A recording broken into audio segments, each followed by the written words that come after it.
In the heart of a peaceful village, nestled between thick forests and whispering rivers, there lived a girl named Ekemma. Her name danced on the tongues of every elder, every child, every traveler who passed by. They said she was beautiful, so beautiful that even the moon paused to watch her bathe in the stream. Her skin glowed like fresh palm oil, her eyes sparkled like morning dew, and her laughter, oh, her laughter, could make the saddest heart sing. But that was not all. Ekemma wore a golden anklet that jingled softly with each step. No one knew where she got it from. Some whispered it was a gift from the gods. Others said it was cursed. Yet no one dared ask her. Suitors came from far and near, bringing yam tubers taller than themselves, goats with shiny coats, and even bags of curries. But one by one, they came and they left, disappeared like smoke in the wind. No one knew why, no one dared ask. All they knew was that Ekemma remained, smiling, graceful, untouched. What was it about her that chased them all away? His name was Obina, a strong, confident hunter whose arrows never missed. He arrived in the village with 3 friends, a calabash of palm wine, and the heart of a lion.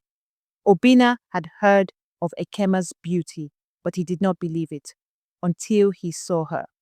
His mouth forgot how to speak, his knees grew weak, but still he approached her father with pride. "I will marry your daughter," he said. Ekemma's father, a quiet but watchful man, simply nodded and sent for her. When Ekemma arrived, her anklet chimed. Obina stared at her. She smiled. He smiled back. They talked under the Iroko tree that day, laughed. She even poured him some palm wine herself. The whole village whispered that a wedding would soon follow. But the next morning, Obina was gone. His friends searched. The villagers searched. But Obina had vanished. No footprints, no farewell, just the echo of his laughter from the day before, hanging in the wind like a forgotten song. And so the rumors grew louder. What did Ekemma do to him? Not far from the village lived an old woman named Nena. Her back was bent, but her eyes saw more than most. Children feared her, mothers respected her, fathers pretended not to believe her stories. But when Obina disappeared, it was to Nena that people turned. "She is not ordinary," Nena said as she ground herbs in her wooden bowl. "Her beauty is not just beauty, it is a veil." "A veil?" the village chief asked, leaning forward. "Yes," she replied. "Those who look only with their eyes will not see what lies beneath." "But what lies beneath?" someone whispered. Nena didn't answer. She simply threw kola nut into the fire and watched the flames dance. "Let the next suitor come, then you'll see." And so people waited. More suitors would arrive, more hearts would flutter. But the mystery of Ekemma and her golden anklet only deepened. Why did they all run away? His name was Adwali, a prince from the kingdom across the great river. Tall, confident, with skin like roasted cocoa and a voice as deep as thunder. He came not just with gifts, but with songs, drummers, and dancers. His arrival turned the quiet village into a festival ground. He was not like the others. He came prepared. "I have heard of the one called Ekemma," he said before the elders. "I will not run." The villagers laughed nervously. Ekemma's father only nodded. When Ekemma stepped out that day, the drums fell silent. Even the breeze paused. Her golden anklet sang again, soft and slow, like the hum of a lullaby. The prince bowed low, smiling. She smiled back. They talked for hours. He gifted her a necklace carved from rare ivory. She accepted. That night, he swore to his gods, I will marry her, and I will uncover the secret of her beauty. But by morning, he too was gone. His guards found only his royal sandals by the riverside, still wet from dew. Another suitor lost. Another whisper added to the wind. Near the village stood an old tree. They called it Oji, the listening tree. It had stood there since before the village was born, they said. Children played around it. Lovers carved their names into its bark, and elders sometimes spoke to it when no one else would listen. One evening, as the sun dipped low and painted the skies red, Ekemma stood before the tree, alone. She said nothing at first, just leaned on it, quietly, her anklet gently ringing in the grass. Then she whispered, "They all leave, even before they know." The tree stood silent, as trees do. "Is it my beauty?" she asked, as though expecting an answer. "Or is it the secret I carry?" Suddenly the wind picked up. The leaves rustled above her head. The anklet stopped ringing. Ekemma smiled sadly. "It's always the same." And with that, she walked away. But a little girl, watching from behind the bushes, ran home terrified. She swore the tree had whispered back. Mama Ifeoma had been the village midwife for over 50 years. She had brought more children into the world than she could count. But the night Ekemma was born, she never forgot. She told no one what she saw, not even her own shadow. But after the prince vanished, she called Ekemma's father to her hut. "You know why this is happening," she said, her voice low and steady. "You made a promise." Ekemma's father lowered his eyes. "She was not supposed to be raised among men," Mama Ifeoma continued. "But you begged, you pleaded, and they agreed." "I wanted a normal life for her," he whispered. "Normal?" Mama Ifeoma scoffed. "Then why did you let her keep the anklet?" He was silent.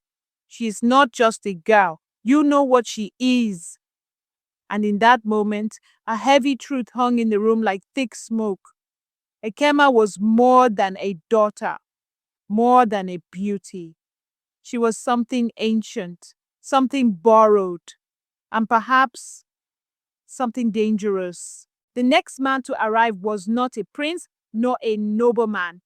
His name was Dyke, a fearless warrior known from one end of the land to the other.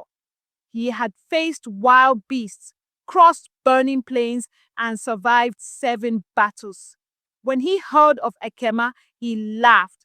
"Beauty does not scare me," he said, gripping his spear. "I fear no woman." The village watched as he approached her compound. Ekemma sat weaving under the udala tree, the anklet whispering its usual tune. Dyke bowed low, but his eyes were sharp, scanning her face, her fingers, her feet. "May I speak with you?" he asked. "You may," she replied, her voice soft like ripened mango. They talked. For once, Ekemma seemed surprised. Dyke was bold, unafraid, even amused. But just before he left that evening, he reached down as if to pick something near her foot. For a second, his finger brushed the anklet. Then he gasped. "What did you see?" she asked. He didn't answer. He dropped his spear and ran so fast he didn't stop until he reached the forest edge. That night his cries echoed across the hills. No one ever saw him again. That same night the sky grew angry. Thunder rolled like 1,000 drums. Rain slammed the rooftops. The village goats screamed. Palm trees bent in fear. And in the middle of it all, Ekemma stood outside, face tilted toward the sky, eyes closed, arms open. She wore a white wrapper, soaked through, clinging to her skin. The anklet glowed faintly, as if warmed by the storm. Old Nina saw her from her hut and whispered, "She's calling them again." "Calling who?" The rain suddenly stopped. The thunder paused, and in the stillness, a strange hum filled the air, neither human nor animal. like the sound of many voices trapped in a bottle. Then, silence. When the villagers woke the next morning, the village chief's roof had collapsed, the shrine statue had cracked, and 3 young men were missing. They had all spoken of wooing Ekemma the day before. Little Tube was barely 5 years old. He had a round face, big eyes, and loved drawing with charcoal on walls. That morning, after the storm, he drew something strange on his compound wall: a girl, a tree, a long line of men, and behind the girl, a shadow with wings. "What is this?" his mother asked. "That's Ekemma," he said proudly. "And what is that behind her?" "That's the thing that comes out when the anklet shines." His mother slapped the charcoal from his hand. "Don't say such things." But the drawing remained. Neighbors gathered to see. The shadow looked too real, too detailed for a 5-year-old. When word reached Ekemma, she simply smiled and whispered, "He saw it too." One hot afternoon, when the sun hung like a lazy drum in the sky, a stranger arrived at the village market. No one knew his name. No one saw from which path he came. He wore a faded wrapper, carried no load, and spoke very little. His eyes, though, his eyes were sharp, like a hawk watching a mouse. He bought some roasted yam, some fresh palm wine, and sat under the big tree near the market square, watching, listening. When Ekemma passed by with her basket of peppers and onions, her anklet chimed again. The stranger's head snapped up. He stared at her, not in awe, not in love, but in recognition. As she walked past, he murmured, "So it is true." A few elders nearby heard him and exchanged uneasy glances. That evening, he asked the village chief for permission to stay. "Are you here to marry Ekemma too?" the chief asked, half joking, half worried. The stranger smiled, a sad smile. "No," he said. "I'm here to free her." But free her from what? That night, under the ancient baobab tree, where old stories were told, the stranger spoke. "She is not cursed," he said. "She is not wicked." The villagers gathered close, hanging on his every word.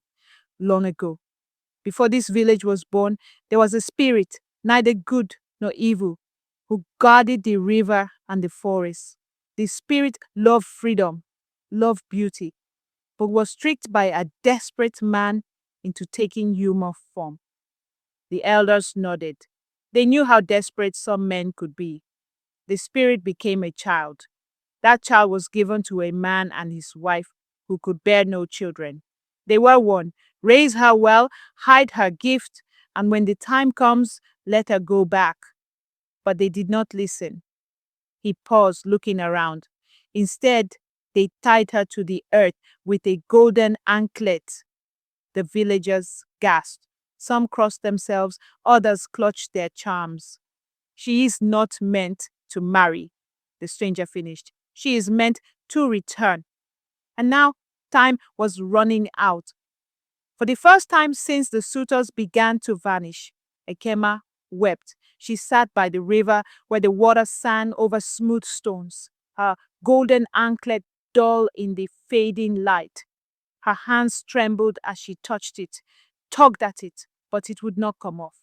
She remembered the dreams, the ones where she ran through forests faster than the wind, where she swam in rivers deeper than the earth, where she flew above the trees. She remembered voices calling her home, and she remembered the face of her father the day he told her, "You must stay. You must live among men." Was that why the men ran? Did they sense it? The wildness trapped behind her smile? The river's song grew louder. The anklet grew warmer. And somewhere deep within her, something ancient stirred, waking from a long, restless sleep. That night, something strange happened in the sky. As the villagers gathered around their cooking fires, they looked up and gasped. 2 moons hung above them, one pale and familiar, the other smaller, red as a smoldering coal. Children clung to their mothers. Elders muttered prayers under their breath. Old Nana, sitting outside her hut, whispered, "It has begun." In the middle of the village, Ekemma stood alone. The light of the two moons bathed her in silver and red. Her anklet glowed brighter than ever before, pulsing softly like a heartbeat. The villagers dared not approach her. Even the bravest hunters kept their distance. Then the golden anklet began to hum, a low, sorrowful sound that wrapped around the village like mist. Crops shivered in the fields, dogs howled, the earth itself seemed to sigh, and Ekemma, she closed her eyes and whispered into the night, "I am coming." But where and to whom? While the village trembled in fear, a secret meeting was held inside the chief's hut. Only the oldest elders and the stranger were allowed in. "We must act now," one elder said, his voice shaking, "or she will destroy us all." "She's not here to destroy," the stranger corrected. "She is trapped. You trapped her." Another elder banged his staff on the floor. "Then free her before she turns into something we cannot stop." The stranger nodded solemnly. "I can help, but you must all agree." The elders looked at each other. Sweat beaded their foreheads, though the night was cool. "What must we do?" the chief finally asked. The stranger leaned forward, lowering his voice to a whisper. "We must return what was stolen." A heavy silence filled the room, because long ago, when the spirit child was born, they had taken more than just her freedom. They had stolen her name. Names held power. Everyone in the village knew that. A true name could bind a spirit, command it, even change its destiny. When Ekemma was born, the midwife had given her a name whispered to her by the spirits. But the villagers, fearful of her power, had buried that name deep, hidden it beneath layers of lies, layers of fear. Now, to set her free, the name had to be spoken aloud. "But who remembers it?" the chief asked, voice heavy with guilt. Mama Ifeoma, the old midwife, stepped forward, her back bent with years, her hands trembling, but her voice clear. "I do." The stranger turned to her. "Then speak it at the hour when the two moons kiss the earth. Call her by her true name. Only then will she be free." The elders nodded, though their hearts quivered with dread. The hour was close, and Ekemma, beautiful wild Ekemma, was already beginning to change. The entire village gathered by the great river that night. Torches burned brightly, casting dancing shadows across the trembling water. Children clung to their mothers. Warriors gripped their spears but dared not lift them. In the center of it all stood Ekemma, wrapped in a flowing white cloth, her golden anklet burning like a star. Her eyes no longer looked entirely human. They shimmered like the river under the full moon. The stranger stood a few steps away, beside Mama Ifeoma. In her shaking hands, the old midwife clutched a small gourd filled with river water and the sacred leaf of atonement.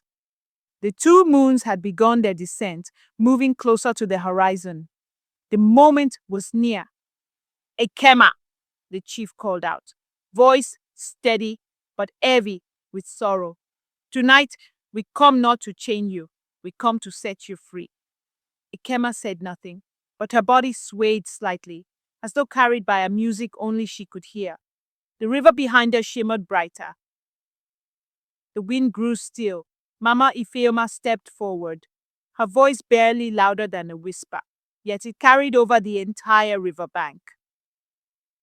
"I call upon the spirit of the river," she began, her hands raised high. "I call upon the keeper of the forests. I call upon the child we bound with fear." The villagers listened, breathless. Then she spoke the name, Ekemma's true name. It was a name older than the trees, older than the river itself. A name so pure and powerful that the air seemed to tremble. The moment the name left Mama Efeoma's lips, the ground shook lightly. The golden anklet around Ekemma's ankle cracked. First a tiny line, then a fracture, then a sudden shatter. The anklet fell to the earth in pieces, glowing faintly before turning to dust. Ekemma gasped, as though waking from a dream. For a long heartbeat, nothing moved, not even the river. Then Ekemma smiled, a smile so radiant, so sorrowful, that tears welled up in the villagers' eyes. She was free. Without a word, Ekemma stepped into the river. The waters parted before her feet, glowing with soft blue light. The villagers watched in awe, unable to move, unable to speak. As she reached the center of the river, something incredible happened. Two shimmering wings, made of pure light, unfurled from her back.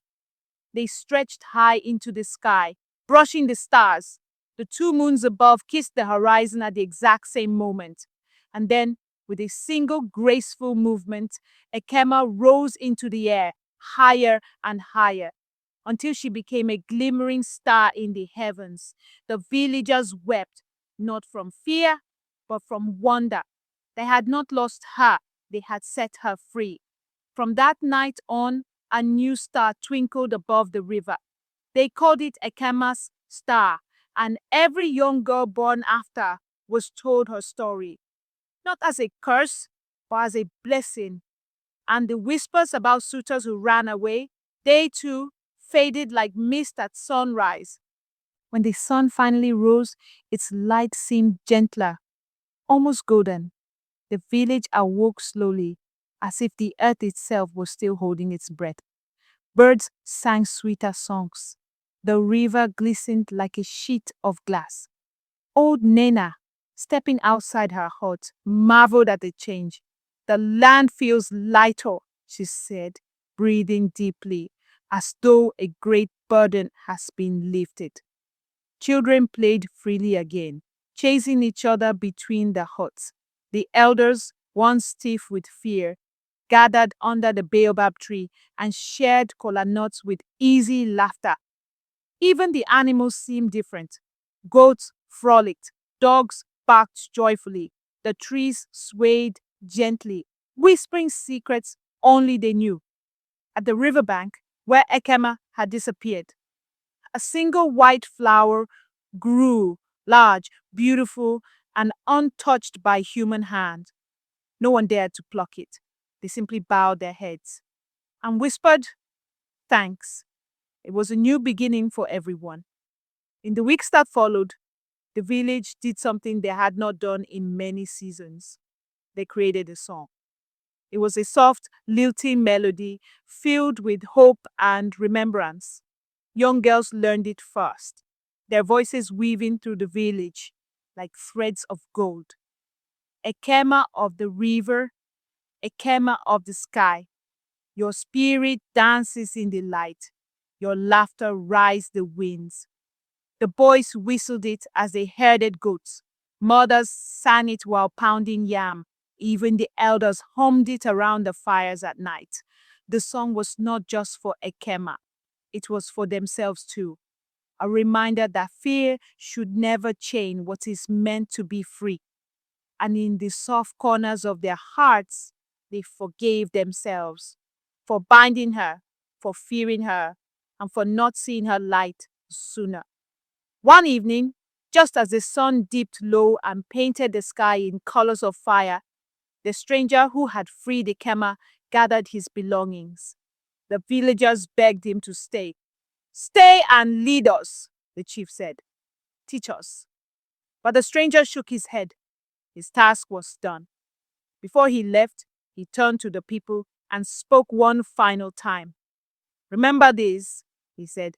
"Not every gift is meant to be possessed. Some are meant to be witnessed and set free." With that, he walked down the dusty path, his figure growing smaller and smaller until the twilight swallowed him. The villagers stood in silence, the new song humming on their lips, and overhead, Ekemma's star twinkled brightly, as if winking in farewell. Seasons changed. Rains came and went. Children who once ran barefoot through the village paths grew into young men and women. Yet the river remained, carrying memories of a time when a spirit walked among them. One morning, after a gentle rain, something miraculous happened. The riverbank, where the white flower grew, split open slightly, revealing a tiny, crystal clear spring. It bubbled and shimmered under the morning sun. The villagers soon discovered that its waters healed wounds and gave strength to the weary. Crops flourished better near the spring. Fishermen caught bigger fish. The elders declared it Ekemma's gift. She left us more than a memory, Mama Ifeoma said. She left us hope. And so the river became a place of prayer, of laughter, of life. And the flower, it kept blooming year after year, untouched by the passing of time. As years passed, the story of Ekemma was told not as a warning, but as a celebration. Young girls were taught that beauty was not just in the face or the body, but in the spirit, wild, free, and fearless. Parents no longer forced their daughters into marriages they didn't want. Instead, they taught them to find their own paths, to listen to the songs inside their hearts. The village became known far and wide as a place of kindness, of wisdom, and of strong, joyful women. Travelers who visited were welcomed with open arms. Traders marveled at the peace that seemed to hang in the air like sweet perfume. And every night, when the stars came out, the villagers would point to Ekemma's star and say to their children, "There, my child, that is where true freedom lives."